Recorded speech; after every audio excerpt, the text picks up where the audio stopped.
Depoimento já? Tá gravando? Meu nome é Gabriel e durante anos e anos a gente vem sofrendo torturas e torturas. Já caiu um ovo ali embaixo. Com o meu tio Fernando. E hoje a gente amarrou ele na cadeira da tortura. Tá gravando, e vamos se já? vingar de muitos e muitos anos. Nossa, gente, que é isso? Hoje é o dia. Vamos fazer bolo? Ah, vocês vão fazer um bolo na cabeça do tio? Amanhã eu vou trabalhar, tô muito nervoso. Pô, dá o meu aí, dá o meu aí.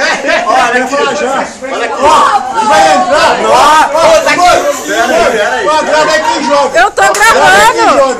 Ó, Rafinha. Olha aqui, nossa, eu não quero que jogue no Fernando. Ó, ele jogou.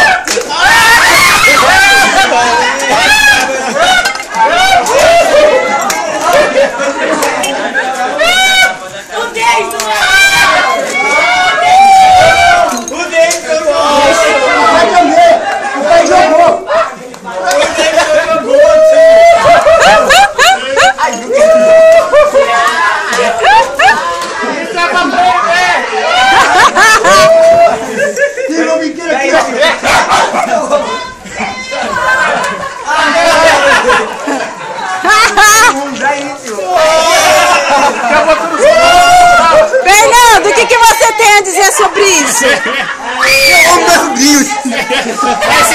Quem vai ser o próximo? Ó, é o seguinte, ó. O meu irmão foi líder é jornalista. O Davidson também.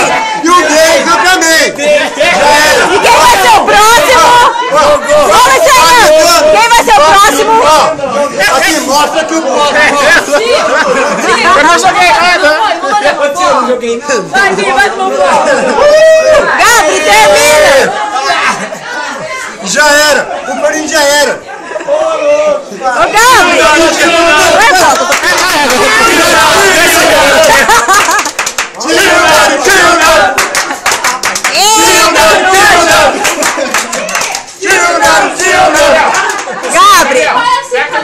Gabri, termina! Termina! Gabriel, termina! Termina! E tá mais uma vingança aí. Não é tudo ainda que a gente pode sentir aquele mal, aquela maldade que tem dentro de cada um de nós. Mas como já foi nivelado. E vamos esperar os próximos aniversários aí, que amanhã mesmo vai começar a chocar os próximos ovos. Parece um bolo.